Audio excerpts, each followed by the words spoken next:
Ya, selamat siang rekan-rekan semua ya, memasuki bulan Maret ya, nggak terasa ya tahun ini sudah masuk bulan ketiga aja, dan kita menyadari bahwa tahun demi tahun itu berlalu sangat cepat ya di dalam kehidupan kita. Ada banyak sekali yang mungkin sudah kita kerjakan di dalam pekerjaan, kuliah ya, tapi saya percaya sampai bulan ini Tuhan terus menyertai dan memimpin ya setiap kita. Ya, hari ini kita akan kembali ya melanjutkan pembahasan kita. Jadi kalau teman-teman mencermati ya, kita seusaha mungkin juga berusaha untuk memberikan bagian firman Tuhan yang berkesinambungan ya di dalam satu kitab di Perjanjian Baru, di kitab Matius ya. Dan hari ini kita akan membahas satu bagian dari Matius pasal yang ke-6. Matius pasal yang ke-6, kita akan membaca 4 ayat.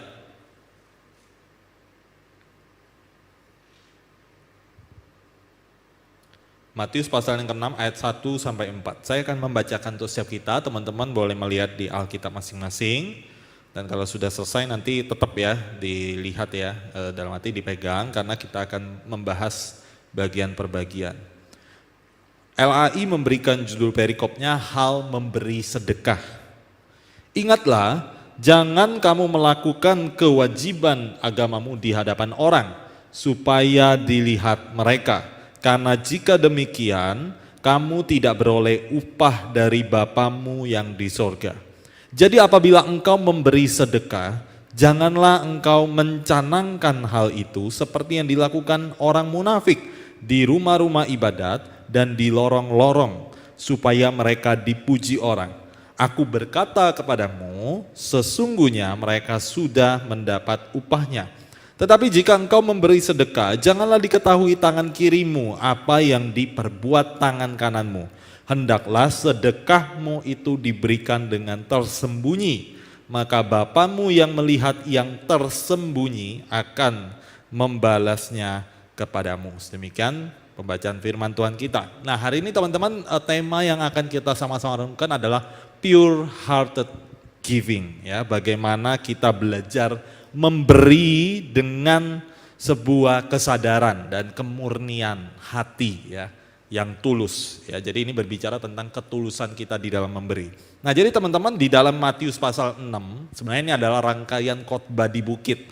Bagaimana Yesus itu berkhotbah kepada para muridnya secara khusus dan tidak umum ya. Biasanya kita lebih banyak membahas hal berdoa ya atau ucapan berbahagia di dalam Matius 5, tapi hari ini kita akan sama-sama belajar apa yang Tuhan Yesus ingin kita kerjakan di dalam hal memberi, ya, memberi kepada orang lain. Nah, teman-teman, ada sebuah ungkapan yang sangat familiar ya. Jadi ungkapan itu berbunyi demikian, no free lunch. Apa maksudnya itu? Ada yang tahu? Ya, diterjemahkan secara literal, tidak ada makan siang gratis ya. Apa maksudnya ini ya? Kalau di tempat makan nggak ada makan gratis itu biasa ya, jadi berbayar ya. Nah, tetapi apa maksud dari bagian ini adalah ketika seringkali orang itu memberi sesuatu ya, baik itu mungkin misalkan ada kejadian bencana alam atau apapun yang berbentuk pemberian yang berusaha untuk diberikan oleh orang-orang, seringkali ada embel-embel ya di belakang itu, di balik itu ada maksud yang tersembunyi sehingga apa? Secara tidak langsung ada sebuah imbalan yang diharapkan ketika kita memberikan sesuatu hal ya. Jadi tidak ada makan siang gratis, semua ada harganya gitu ya. Jadi segala sesuatu yang kita berikan seringkali menuntut sebuah timbal balik. Nah, atau contoh sederhananya teman-teman, kalau seandainya di sini ya kita pernah menolong orang lain ya, memberikan bantuan pinjaman berupa uang atau barang ya dan lain sebagainya, dan kalau seandainya suatu saat kita yang memerlukan bantuan dan kita berharap orang yang dulu pernah kita bantu itu menolong kita, tetapi ternyata dia tidak membantu kita, apa yang menjadi respon kita teman-teman? Pasti kita akan mangkel ya. Oh, kurang ajar, ini dulu saya sudah bantu dia ya. Ternyata sekarang waktu saya lagi susah, dia tidak mau bantu saya. Secara tidak langsung kita mengharapkan imbalan balik dari apa yang sudah pernah kita lakukan. Dan itu hal yang sangat lumrah, karena apa? Kita semua adalah manusia yang berdosa. Kita memberi, tapi kita juga ingin menuntut kembali. Nah, itulah yang menjadi fenomena di dalam kehidupan kita saat ini. Nah, tetapi teman-teman, di dalam masa lampau Tuhan Yesus pun sudah mengingatkan hal yang serupa. Bahwa apa? Bahwa orang-orang pada waktu itu, yaitu orang-orang Yahudi, mereka itu melakukan yang namanya kewajiban agama. Setidaknya ada 3 kewajiban agama yang dicatat di dalam Matius pasal 6 ini. Yaitu yang pertama memberi sedekah tadi, ya. Lalu yang kedua apa? Coba teman-teman lihat di bawahnya. Berdoa, dan yang terakhir berpuasa, ya. Nah, jadi ada 3 kewajiban agama yang sebenarnya dilakukan oleh orang-orang Yahudi pada waktu itu, tetapi mereka melakukannya dengan maksud dan cara yang tidak tepat, ya. Jadi hari ini kita akan lihat, dan itu seringkali menjadi hal yang kita lakukan, ya. Kita melakukan berbagai macam kewajiban agama, berdoa, memberi sedekah, bahkan berpuasa, tapi dengan motivasi yang kurang tepat. Nah, teman-teman, saya ajak kita melihat, ya, mudah-mudahan kelihatan, ya. Nah, jadi penulisan kitab Matius ini kalau teman-teman perhatikan ada sesuatu yang sangat menarik, ya. Jadi ada bagian yang dicatat berulang-ulang. Biasanya kalau dalam Alkitab sesuatu yang dicatat berulang-ulang itu berarti ada sebuah penekanan yang mau ditekankan oleh penulis Alkitab kepada pendengarnya. Nah, penekanannya apa saja? Nah, mari kita lihat, ya, di Matius pasal 6 yang kita baca tadi. Jadi gini, selalu ada kata janganlah, ya. Janganlah kamu berdoa atau janganlah engkau memberikan sedekah, ya, ataupun janganlah engkau berpuasa. Nah, jadi ada 3, ya, kalau teman-teman baca dari ayatnya yang kedua, ya, di situ apabila engkau memberi sedekah janganlah, ya.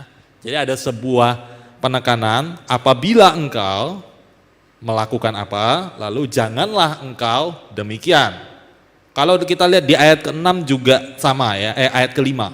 Di situ dikatakan apabila kamu berdoa janganlah, berarti ada sebuah hal yang mereka keliru, ya kan, di dalam melakukan itu. Sama juga ketika kita membaca ayat 16, hal berpuasa. Dan apabila kamu berpuasa, jadi ini ada sebuah rangkaian yang simetris, ya.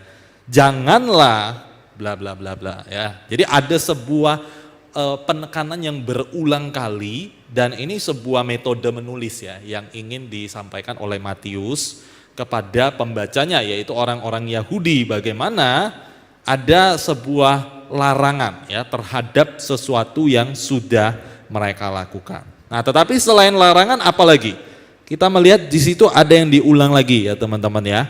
Kalau kita melihat ada sebuah reason, ya, reasonnya itu dijabarkan tentang jadi apabila engkau memberi sedekah janganlah engkau mencanangkan hal itu. Sesungguhnya, ya, aku berkata kepadamu sesungguhnya. Nah, ini juga sesuatu yang berulang-ulang. Jadi ada yang salah lalu dibenarkan. Sesungguhnya ada konsekuensinya, ya. Jadi yang salah sesungguhnya mereka itu sudah mendapatkan upahnya. Jadi dari sebuah kesalahan yang mereka perbuat.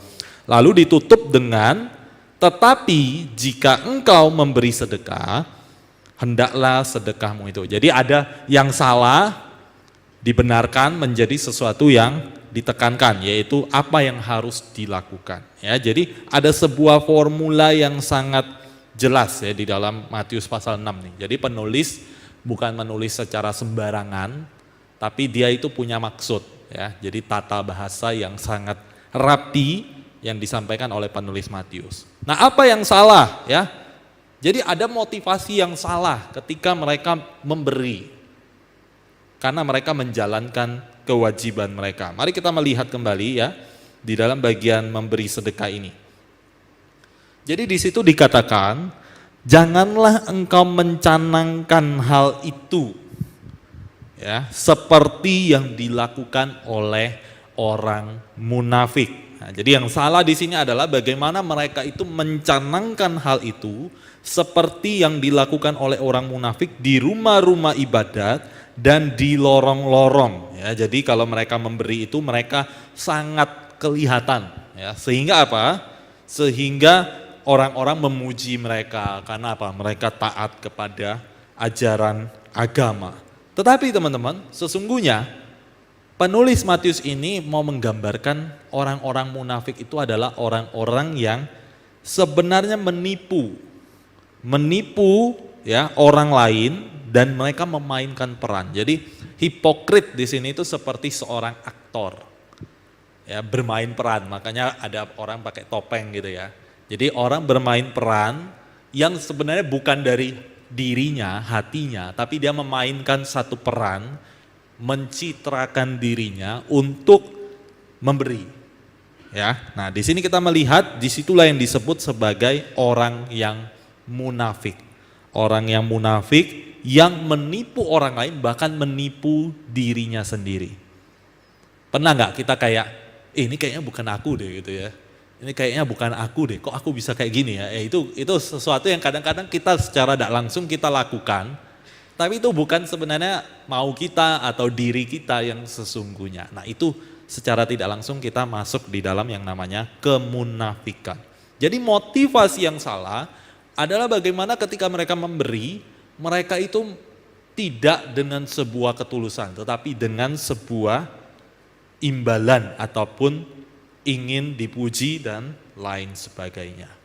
Nah contoh ya teman-teman ya, beberapa waktu lalu ya kita kenal seorang artis ya, selebritis di Indonesia yang mungkin sudah sangat kita kenal yang suka membagi-bagikan ya uang kepada orang-orang. Nah suatu ketika dia memberikan menunjukkan kepada media ya, memberikan sejumlah uang sebesar 500 juta ya. Artis ini adalah Baim Wong. Siapa yang kenal Baim Wong ya? Dia kasih uang 500 juta ya kepada salah seorang remaja lalu diliput. Wah, baik sekali gitu ya. Ternyata ujung punya ujung dia nggak kasih kepada orang itu, tapi dia kasihnya kepada seluruh warga yang ada di sekitar itu ya, di Citayam Fashion Week itu loh ya, kalau teman-teman lihat kemarin beritanya. Jadi tapi diliput oleh media pada waktu itu, wah kelihatannya megah sekali dan dicitrakan dengan begitu baik. Tetapi sesungguhnya teman-teman ternyata setelah beberapa waktu menjelang, ya ada sebuah kejadian di mana Baim Wong beserta dengan istri pada waktu itu mengklaim hak cipta ya, hak karya intelektual daripada orang-orang yang sudah mengembangkan Citayam Fashion Week itu ya. Ternyata ada embel-embel di balik apa yang sudah dia lakukan. Ya, dia memberi uang, sejumlah uang besar yang sangat besar pada waktu itu bagi orang-orang di sana, tetapi dengan maksud dan tujuan yang tidak benar. Nah, maka teman-teman kita melihat hal-hal seperti ini seringkali terjadi di dalam kehidupan kita. Kita memberi tapi kita minta imbalan balik. Kita memberi tetapi ada udang di balik.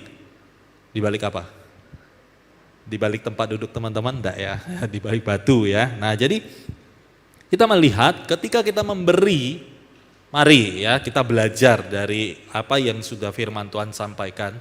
Kita memberi dengan sebuah keyakinan ataupun kita menjauhkan diri kita dari yang namanya kepentingan diri sendiri. Ini tentu hal yang sulit ya.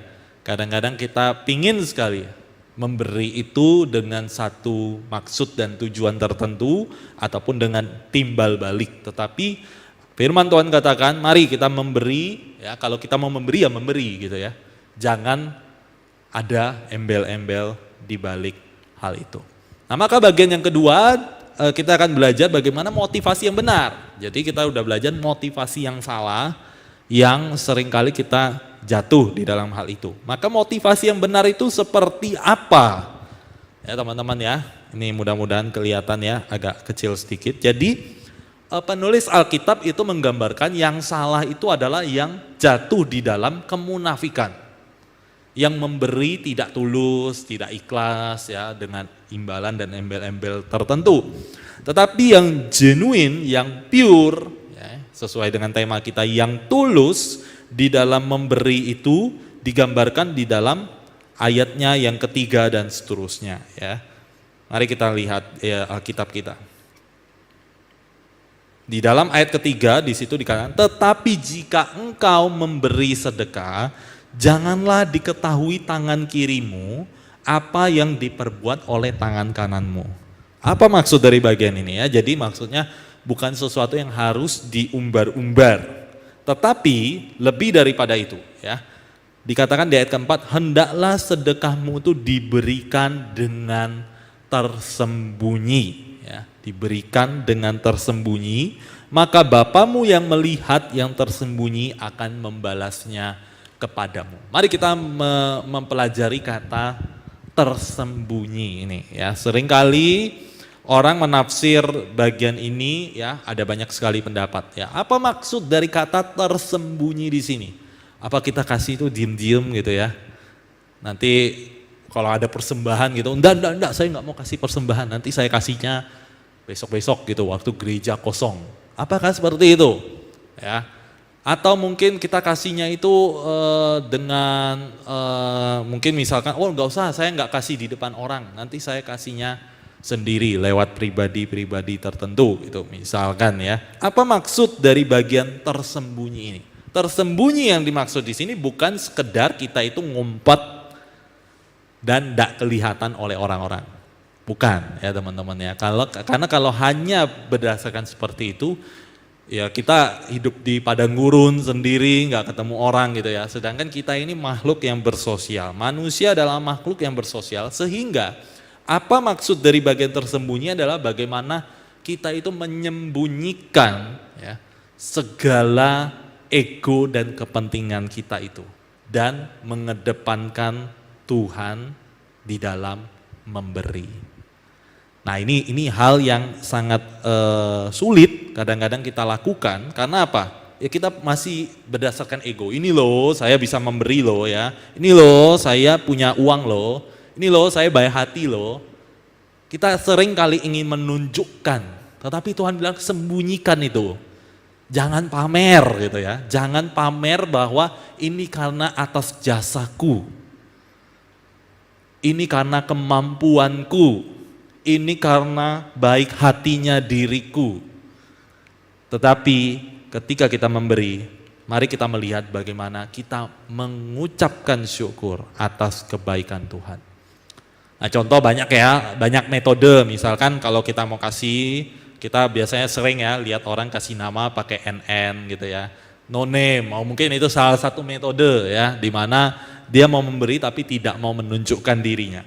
Tetapi lebih daripada itu, Tuhan tuh ingin kita memberi dengan ketulusan, kerelaan, dan benar-benar melepaskan itu.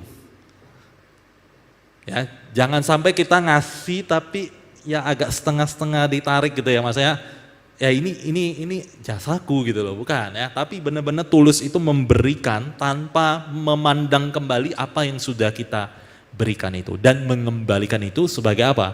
Bagian yang Tuhan sudah berikan. Nah tentu ini adalah sesuatu yang tidak mudah ya teman-teman ya. Saya sering ya berdiskusi dengan rekan-rekan gitu ya, kadang-kadang bahas ya tentang bagaimana sih cara kita memberi. Nah saya teringat seseorang pernah berkata, kalau kita memberi, ada baiknya kita itu memberi yang tidak akan bisa membalas kita. Apa maksud dari bagian ini ya? Jadi memberi kepada orang yang tidak akan mungkin bisa membalas apa yang sudah kita berikan. Jadi apa? Kita tidak bisa menuntut balik gitu loh. Ya. Oh, kita benar-benar mau kasih dan kita tahu bahwa orang itu mungkin tidak akan bisa mengembalikan kepada diri kita. Ya, makanya banyak sekali orang-orang yang tergerak untuk memberikan kepada orang yang tidak mampu, yang kesusahan ya. Sehingga apa? Ya kita tahu, kita nggak akan mengharapkan apapun dari orang itu, dan kita percaya Tuhan yang memakai kita untuk menolong ya orang-orang yang kesulitan melalui apa yang kita berikan.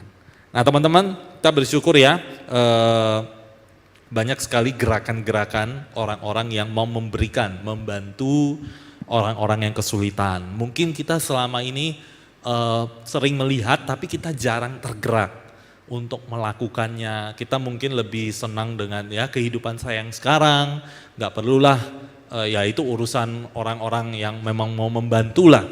Nah, tapi teman-teman dari bagian firman Tuhan ini dan sebentar kita akan sama-sama mendengarkan ya sharing dari teman-teman kita yang sudah pernah membantu dan juga memberikan ya apa yang mereka miliki ya di dalam satu gerakan untuk boleh berbagi ya kepada orang-orang yang kesulitan, orang-orang yang membutuhkan dan mungkin juga bukan hanya sekedar materi dan uang tetapi berbagi kasih. Bagaimana memancarkan kasih Kristus itu. Kita akan melihat sebuah video. Setelah itu mungkin saya persilakan ya teman-teman yang sudah saya tunjuk ya untuk berbagi, sharing ya supaya kita juga boleh semakin bergiat ya untuk juga bisa memberi ya kepada orang lain. Silakan video boleh ditonton.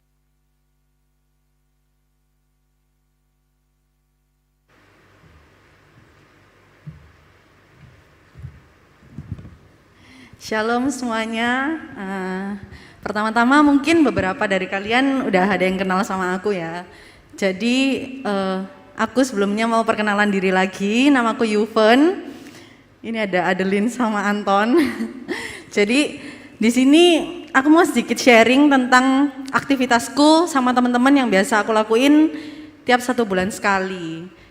Bisa dilihat dari video yang tadi. Biasanya aku sama teman-teman tuh nggak selalu bagi-bagi makanan kayak gini ke jalanan-jalanan, tapi biasanya kita ke panti asuhan, ke panti jompo juga.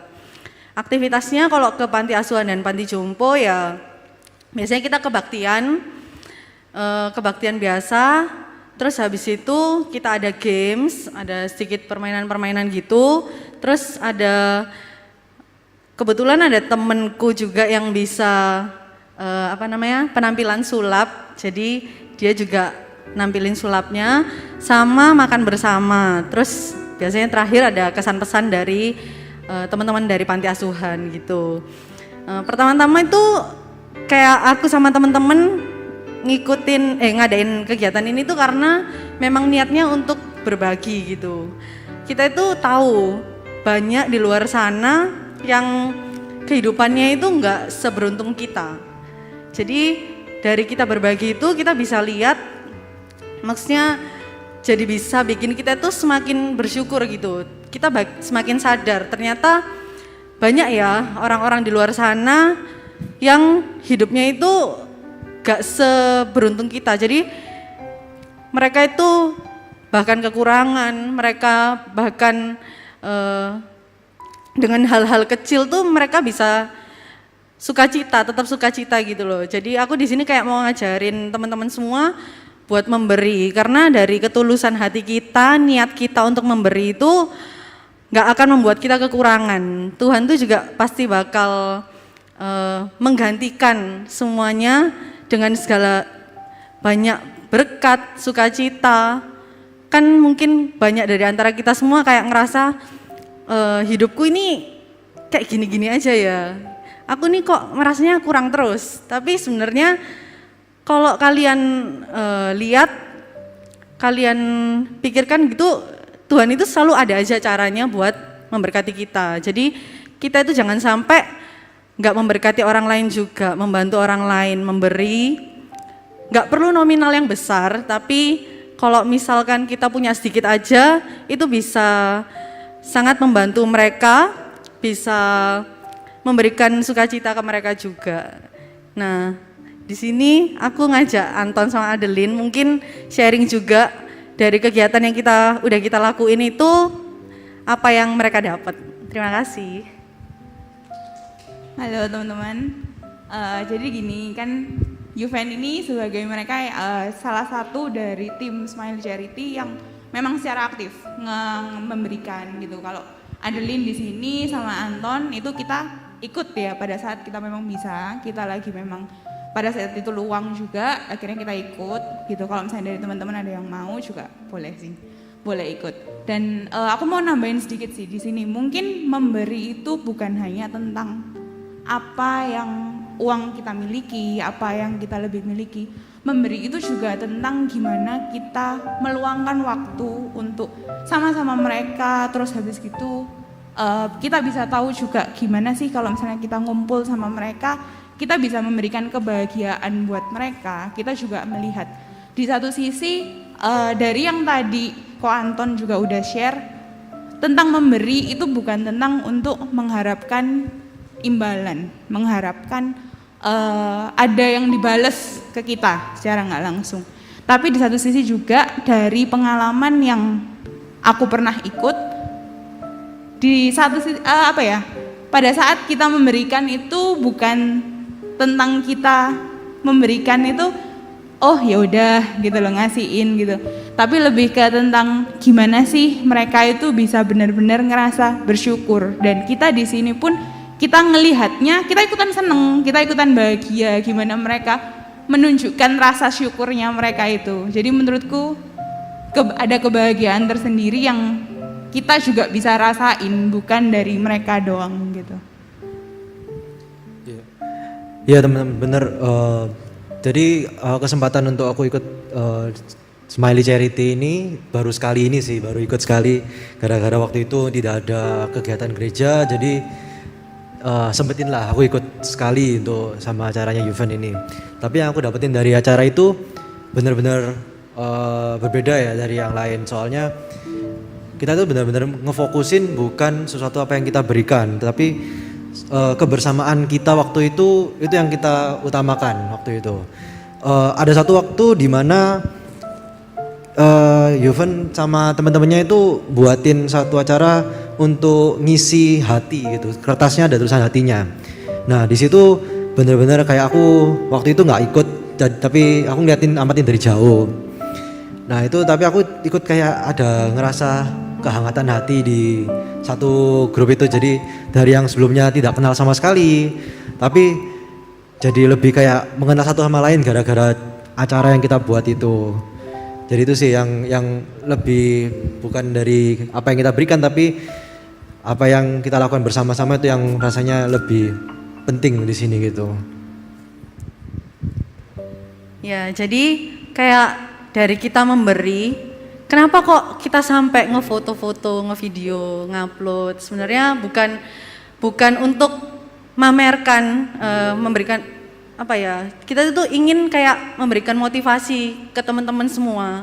Gak banyak remaja-remaja zaman sekarang tuh yang mikirin buat berbagi, tapi mereka itu lebih mementingkan kebahagiaan diri mereka sendiri gitu loh. Padahal dengan kita berbagi dengan sedikit apa yang kita punya ya, kita tuh gak tahu gitu, ternyata di balik itu semua kita tuh berdampak buat orang lain gitu. Gitu aja sih dari kita. Terima kasih.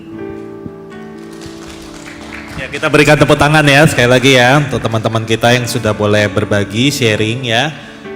Dan tentu saja ini menjadi satu dorongan ya bagi setiap kita melalui apapun yang bisa kita lakukan ya. Kita jangan lagi hanya berfokus kepada diri kita, tapi kita belajar ya melalui bagian firman Tuhan ini untuk memberi dengan apa yang kita bisa lakukan, kita bisa berikan kepada siapapun yang ada di sekitar kita. Dan seperti itulah Kristus ya. Kristus memberi diri untuk penebusan dosa-dosa manusia. Slide-nya mungkin bisa ditampilkan ya, kembali. Next, dimajukan di bagian yang tadi. Ya. Nah jadi teman-teman, mengapa sih kita harus memberi? Kita harus belajar untuk memberi dan berbagi kepada orang lain. Karena kita mengikuti Kristus, teladan Kristus, apa yang Kristus sudah lakukan. Kristus bukan hanya membagi secara materi, tetapi Kristus juga memberi dirinya, menebus dosa-dosa setiap kita, mati di atas kayu salib. Sehingga ketika Kristus telah memberi dirinya sedemikian rupa, maka sudah sepatutnya kita pun belajar untuk memberi dari apa yang kita miliki kepada sesama kita. Dan terlebih di dalam bagian ini ya, di dalam bagian firman Tuhan yang kita baca, Bapamu yang melihat yang tersembunyi itu akan membalasnya kepadamu. Kita memberi bukan hanya untuk kepentingan diri kita. Kita memberi sebagai wujud kasih kepada sesama dan juga kasih kita kepada Tuhan. Kiranya firman Tuhan hari ini boleh sekali lagi menguatkan kita, meneguhkan kita, supaya kita memberi diri melalui apa yang kita miliki dengan motivasi yang benar di hadapan Tuhan. Mari kita berdoa. Tuhan, terima kasih untuk kebenaran firman Tuhan yang sudah kami dengarkan bersama. Tuhan menolong anak-anak-Mu di tempat ini, supaya kami juga memiliki motivasi dan hati yang benar untuk melihat bahwa di luar sana ada begitu banyak orang-orang yang membutuhkan kasih Kristus. Dan biarlah Tuhan memakai setiap kami melalui momen perenungan firman Tuhan hari ini untuk boleh tergerak, untuk boleh memberdayakan segala apa yang kami punya. Dan kami tahu ya Tuhan, kalau Tuhan masih memberikan yang terbaik kepada kami saat ini, kami mau belajar untuk berbagi juga kepada orang-orang di sekitar kami, kepada rekan sahabat kami, kepada siapapun yang memerlukan bantuan, bukan hanya materi, tetapi juga daya dan diri kami. Seperti kami juga belajar untuk memberi diri yang terbaik melalui pelayanan kami, melalui kasih kami kepada Tuhan. Terima kasih ya Tuhan, sekali lagi kami sungguh bersyukur. Dan biarlah firman Tuhan ini tidak berhenti melalui apa yang sudah kami dengarkan, tetapi firman itu dapat terus bertumbuh di hati kami, berbuah dan menjadi satu perbuatan baik yang kami lakukan sebagai respon atas kebaikan Tuhan di dalam kehidupan kami. Terima kasih ya Tuhan, sekali lagi kami sungguh bersyukur dan kami menyerahkan waktu perenungan firman Tuhan ini dan ibadah kami selanjutnya ke dalam pimpinan Tuhan. Kami berdoa hanya di dalam nama Tuhan Yesus. Amin.